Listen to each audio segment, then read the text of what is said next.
राम मंदिर में आधे में मंदिर बन जाए, हम किसी का निराकरण नहीं कर रहे हैं। किसी पार्टी को, किसी व्यक्ति को ताज पहनाया जा रहा है तो हमारे सर में दर्द नहीं है, लेकिन सनातनी समाज कहां खोया है, सोया है, जरा सोचो तो सही। 93, 94, 92 से लेकर 94 तक रामालय ट्रस्ट का जो उपक्रम चला, जब पक्ष विपक्ष दोनों चाहते थे, नरसिंह राव तक कांग्रेस भी चाहती थी ना, ताला खुला राजीव गांधी के समय में और पूजन आदि का क्रम शुरू हुआ। हम किसी का नाम, किसी का पक्ष विपक्ष, हम तो सनातन धर्म की बात कर रहे हैं, जिसको जो करना हो सो करता रहे। जब आप भी चाहते थे, जिस समय आप पक्ष में थे, जिस समय आप विपक्ष में थे, जब दोनों लोग चाहते थे, नरसिंह राव ने रामालय ट्रस्ट बनाई और कहा कि बाहर से कहा कि मंदिर बनाना है, अंदर से गुरुदेव को कहा कि आधा आधा हो जाए मंदिर मस्जिद। तो क्या है, मैं किसी का नाम नहीं लूंगा, जिन जिन का अधिकार था अन्य अन्य जगह में, सभी त्रिपुंडधारी ऊर्ध्वपुंडधारी महात्माओं ने, मेरे लिए सब पूज्य हैं, मैं तो उन महात्माओं के चरण की धूल भी नहीं हूं, लेकिन जो तथ्य की बात है वो तो इतिहास किसी को बख्शता नहीं है, ध्यान देना। इतिहास निरावरण होता है। बड़े बड़े महात्माओं ने कह दिया बाहर से कि मंदिर ही बनेगा, अंदर से गुरुदेव ने पूछा खुल के बताओ मंदिर मस्जिद की बात होगी तो अगर जिस दिन मस्जिद की बात आई उस दिन सरकार गिराने के लिए सबसे पहला प्रचार फिर मैं करूंगा, गुरुदेव ने कहा।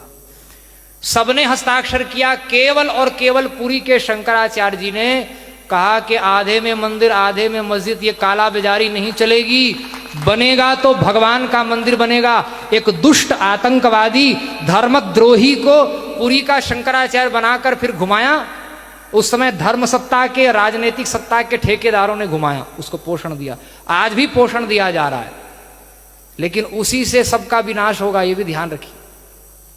कोई ना कोई तो निमित्त चाहिए। सीता जी का हरण नहीं होता तो रावण थोड़ी मरता, देवकी के केश न पकड़े होते कंस ने, जब तक घर में हमला नहीं होता तब तक भगवान भी सक्रिय नहीं होते हैं। घर में हमला हुआ है तो सबको ठिकाने लगाने का अवसर प्रकृति उत्पन्न करी, अभी धैर्य धारण करिए। ये तो शंकर की गद्दी है, ये तो हर हर बम बम की गद्दी है, कहां जाएंगे भाग कर। नकली आतंकवादियों को आचार्य जगत गुरु बनाकर देश विदेश में घुमाया गया। सिलचर में पुरी के शंकराचार्य को उड़ाने के लिए मंच पर बम लगाया गया। गोधरा कांड में जब जा रहे थे पत्रकारों को मना कर दिया गया कि कोई शंकराचार्य नहीं आया, ऐसा ही छापो। पूरी की पूरी ट्रेन उड़ाने की योजना बनी, ट्रेन में बम लगा। फिर जनरल में दूसरी ट्रेन पकड़कर पुरी के शंकराचार्य जी गए। राम मंदिर में हस्ताक्षर नहीं किया गया, अपहरण कराने का, मरवाने का। ये बात गुरुदेव बार बार मन से नहीं बोलते, आज हम कह रहे हैं। जितना एक सामान्य से सामान्य साधु पर अत्याचार हो सकता है, इन 30 वर्षों में कई राज्य की और केंद्र की सरकारों ने, और कोई पार्टी आज देश में राष्ट्रीय स्तर की ऐसी नहीं जिसने यह अत्याचार न किया हो। वो अड़े रहे। जब दोनों पक्ष विपक्ष की नियत मंदिर बनाने की थी तो ये 14 और 24 की बात नहीं, मैं सभी तथ्यों को ध्यान में रखकर बोल रहा हूं। अगर सचमुच में मंदिर की नियत थी तो कम से कम 30 साल पहले मंदिर में भगवान प्रतिष्ठित हो गए होते।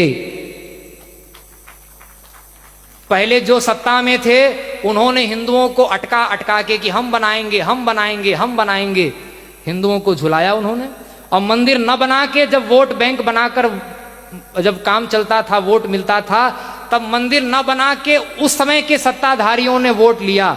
उसके बाद में रथ यात्रा हुई, उनकी टोकरी से इस राम मंदिर की गेंद को किसी और टोकरी में डाला गया।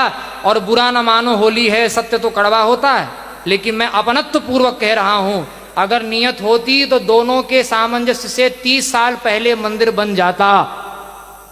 30 साल का विलंब हुआ है, 500 साल का कलंक नहीं मिटा। लाखों नागा मिटे हैं, लाखों सन्यासी, लाखों त्रिपुंड और ऊर्ध्वपुंडधारी मिटे हैं। उनका नाम लेने वाला कोई माई का लाल आज नहीं रह गया।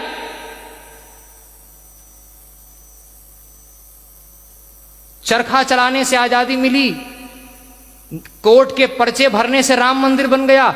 30 साल पहले राम मंदिर बन गया होता अगर उसका राजनीतिकरण नहीं किया गया होता। उस समय जो सत्ता में थे आज जो सत्ता में हैं, दोनों ने जब अटका करके मंदिर को वोट मिल सकता था तब अटका के वोट लिया, और जब देख लिया 14 से 17 तक कि अब पुलवामा अटैक हुआ, उसके बाद अकल आई, अपना सच्चा वोट बैंक पहचान लिया कि अब तो सरकार 50-50 में 19 में ही आने की बात हो गई थी।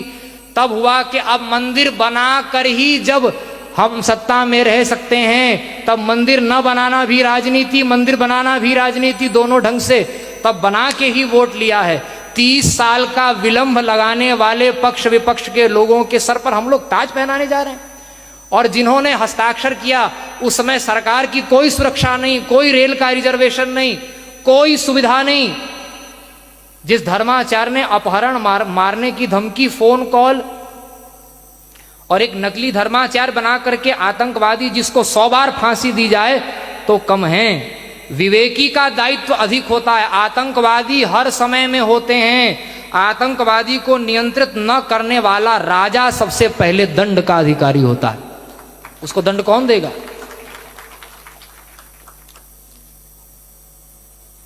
मंदिर की नियत होती तो, लेकिन पूरा संत समाज विभोर है।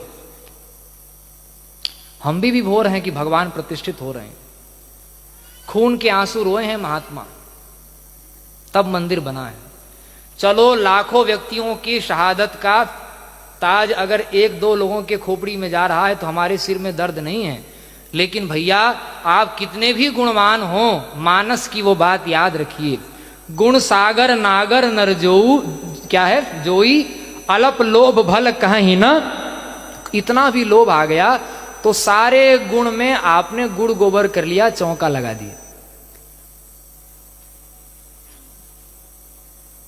अब कोई बोलने वाला नहीं, किसी की हिम्मत नहीं है। लेकिन हम तो किसी की खीर खाए हैं नहीं, और इसीलिए ये पूरी पीठ का नाम सुन के लोग डरते हैं। कैसे दबे रहे, कैसे नकली लोग घूमते रहे थाईलैंड में, कितना बड़ा भी भगवा पहनने वाले मुख्यमंत्री कहीं बन जाएं और दाढ़ी बढ़ाने वाले प्रधानमंत्री कहीं बन जाएं। आतंकवादी शंकराचार्य बनकर घूम रहे हैं। इससे बढ़कर के देश में मैं सावधान करना चाहता हूं, वो दिन दूर नहीं है कि फिर इस देश में 2 और 3 प्रधानमंत्री घूमने लग जाएंगे। सावधान रहिए। जब जब महापुरुषों ने जो बात की है उसको जब जब उपेक्षा की है, तब साधु अवज्ञा कर फल ऐसा, जरई नगर अनाथ कर जैसा। कोई बचाने वाला नहीं मिलेगा। हम शासन कर रहे हैं ये भ्रम छोड़ दीजिए। साधुओं की जो जादुई पोटली होती है ना, उसमें कई विक्रमादित्य, कई चंद्रगुप्त छुपे हुए हैं। ये भ्रम बढ़िया से धो लें। वोट के बल पर शंकराचार्य नहीं बने हैं। पूरी आज हमें प्रसन्नता है कि राम मंदिर का काम हो रहा है, लेकिन जिन आचार्यों ने इतना त्याग किया, बार बार आंदोलन में सम्मिलित हुए, और अच्छी बात है कि आप अपने आप को सेकुलर नहीं बता रहे हैं, धार्मिक बता रहे हैं। इतने अंश में जो गुण है उसको हम दोष कभी नहीं कहेंगे, लेकिन जो दोष है उसको भूल कर भी गुण हम कभी नहीं कहेंगे। तो ये भारत की भूमि, ये आचार्य चरण कितना कष्ट सहते हैं। तो इन आचार्यों के द्वारा साधु समाज को उनके श्री चरणों में गोदुग्ध और पंचगव्य से, गंगा जल से उनके चरणों को धोकर हम उनसे निवेदन कर रहे हैं। भारत के सभी महापुरुषों से, सभी संप्रदायों के, और पंथ पार्टी को डस्टबिन में डाल करके समग्र भारतवासियों से हम निवेदन कर रहे हैं कि भैया, बड़े से बड़े राजा महाराजा भी जब आए तब भी इस भारत की प्रजा किसी राजा महाराजा का अनुगमन करने वाली नहीं, ये निष्पक्ष आचार्यों का अनुगमन करने वाला भारत का इतिहास रहा है। कहाँ खो गए, कहाँ भूल गए। भारत साधु समाज बना, अखाड़ा परिषद बना। नेहरू जी ने अखाड़ा परिषद बनाया। क्यों बनाया? ताकि शंकराचार्य के नीचे जो आचार्य महामंडलेश्वर, ब्रह्मानंद सरस्वती जी महाराज तक की परंपरा रही, जब वो कुंभ में स्नान करने जाते थे तो छड़ी छत्र चवड़ पालकी उठाने के लिए बड़े बड़े महामंडलेश्वर जाते थे। अब गुरुदेव तो पूर्वाचार्य जी ने संकल्प लिया कि जब तक इस देश में वेद लक्षणा गाय का एक बूंद भी गिरेगा, जब तक यह भारत, जब सनातन राष्ट्र ही नहीं है तो कौन से सिंहासन और कौन से छड़ी छत्र चंवर। जो बैठते हैं उनको प्रणाम है, हम निषेध नहीं कर रहे हैं। लेकिन जब तक इस देश में गाय का एक बूंद भी रक्त गिरेगा, पुरी के शंकराचार्य छत्र छड़ी चंवर धारण नहीं करेंगे, सिंहासन धारण नहीं करेंगे। और इसीलिए हम ये सोफा देख रहे हैं ना यहाँ आज। तो ऐसे आचार्य हम लोगों को प्राप्त हैं, फिर भी भेड़िया धसान ही अगर पसंद आ रहा है हिंदुओं को, तो इससे बड़ा क्या दुर्भाग्य होगा। फिर तो वो राजा ही निरंकुश हो जाएगा। प्रभुता पाही काहि मद नाही, अस प्रभु को जन्मा जगमाही। कौन कान पकड़ेगा। पूरा हिंदू समाज निष्पक्षता पूर्वक, मैं उनकी रोटी खाता हूं इसलिए नहीं बोल रहा हूं, हम पूरे साधु समाज, पूरे वैदिक सनातनी हिंदू समाज से कह रहे हैं, जिस दिन विश्व को पता चल जाएगा कि पुरी के शंकराचार्य जी का बोलना मतलब 100 करोड़ हिंदुओं की आवाज एक साथ निकलना है, कि जिस दिन पता चल जाएगा 24 घंटे में भारत के सारे अटके काम बन जाएंगे। और नहीं तो नेता लोग हम मंदिर बनाएंगे, और हम मंदिर बना रहे हैं, वो गोल गोल रानी इतना इतना पानी, ज्यादा अंदर घुसूंगा तो ठीक नहीं है, घर की बात है। और भारत हमारा घर ही है। तो बहुत अच्छा है, स्वागत है। हम बात बता रहे थे, मूल धारा में फिर से आ जाइए। ये तो अवान्तर बातें, ये भी जानना जरूरी था। महाराज अखाड़ा परिषद बना जब, उसका एकमात्र उद्देश्य था कि आचार्य महामंडलेश्वर, महामंडलेश्वर, मंडलेश्वर, श्री महंत, महंत और नागा, ये शंकराचार्य राजा होते थे। आदि शंकराचार्य जी ने अखाड़े नहीं बनाए। आदि शंकराचार्य जी के 1000 साल बाद चारों पीठ के शंकराचार्यों ने अखाड़े बनाए। ये बात भी जानना चाहिए। शंकराचार्य की सेना, ये जो नागा हैं, मंडलेश्वर, महामंडलेश्वर हैं, ये कहीं संघर्ष का केंद्र यही न बन जाएं, इसलिए उस समय के लगभग सन 52 की बात है। पूरा हमने इतिहास एक पुरानी पुस्तक में पढ़ा है, कई पुस्तकों में बहुत कुछ संग्रहित किया है। 51-52 में ये हुआ। बाद में पीछे भारत साधु समाज बना, अखाड़ा परिषद बनाया। उसका उद्देश्य था, 52 से 56 तक पूरी प्रक्रिया चली थी। नेहरू जी गए थे प्रयाग के कुंभ में, जूता पहनकर गंगा में घुस गए थे, बड़ा भारी विरोध हुआ था। तो अखाड़ा परिषद बनाया ताकि शंकराचार्यों की सेना डाइवर्ट हो करके सरकारी सेना बन जाए। 13 अखाड़ों में से एक अध्यक्ष बना लिया जाए, और सारे मंडलेश्वर फिर उन्हीं का आदेश पालन करेंगे, शंकराचार्य का आदेश पालन नहीं करेंगे। हमारी परंपरा प्राप्त व्यासपीठ को दुर्बल बनाने के लिए यह परिषद बना। किस जो महात्मा उसमें हैं उनका हम खंडन नहीं कर रहे हैं, हमारे सामने आएंगे तो हम साष्टांग प्रणाम करेंगे उनको। लेकिन सत्य को भी हम लोग जान लेना। साधु हैं तो किसी परिषद के नाम पर साधु थोड़ी हैं। अरे हमारे गुरु महाराज ने भेज दिया इसलिए साधु हैं। अब किसी नेता ने जो अखाड़ा बनाया उसकी क्या औकात है, उसके बल पर हम साधु हैं क्या? अपनी साधुता से, अपनी परंपरा से साधु हैं। तो नारायण, ये काम हुआ कि नहीं हुआ था? शंकराचार्य की परंपरा प्राप्त जो स्थिति थी, वो परंपरा प्राप्त आचार्यों को दुर्बल बनाया गया। परंपरा प्राप्त जो आचार्य रह गए उनको भी इधर उधर पक्ष विपक्ष में किसी न किसी पार्टी में खींच करके उनको पूरा रंग में रंगने का, ये सब बहुत बड़ा इतिहास है, वो सब कहने की बात नहीं है। ये सब बातें अवान्तर हो गई। लेकिन जब तक पूरा हिंदू समाज निष्पक्ष और केवल शास्त्र का पक्ष लेने वाले आचार्य के साथ जब तक हिंदू समाज खड़ा नहीं होगा, तब तक वही होगा। अब 25 किलोमीटर दूर भारत की सबसे बड़ी मस्जिद बनने वाली है। लोगों को बड़ा आश्चर्य, आप लोगों को पता होना चाहिए, भारत में पहले से ही एशिया की सबसे बड़ी मस्जिद है।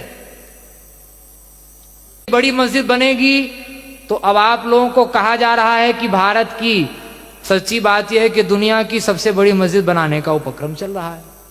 और उसकी पुनरावृत्ति मथुरा में हुई और काशी में अगर हुई तो बार बार जगत गुरु कह रहे हैं कि एक ही उत्तर प्रदेश में 3 पाकिस्तान बन जाएंगे। तब आप क्या करिए? इसलिए जो आपको उचित लगे वो अवश्य करें, लेकिन हमको अगर 100% कहीं खड़ा होना हो तो किसी संघ, किसी संगठन, किसी पार्टी का पक्ष न लेते हुए साधु समाज, हिंदू समाज, इस समय में तो कम से कम पुरी के आचार्य चरण ऐसे प्राप्त हैं जो निष्पक्षता से धर्म के लिए बोल रहे हैं। अपना रक्त देने के लिए भी हमको उनके पीछे तैयार रहना चाहिए, भटकाने वालों के पीछे नहीं। उनके हाथ में मीडिया, उनके हाथ में सब कुछ है, वो तो सच्चाई आप तक पहुंचने नहीं देंगे, आप खाली सर हिलाते रह जाएंगे। तो वेद के बारे में कह रहे थे रावत जी,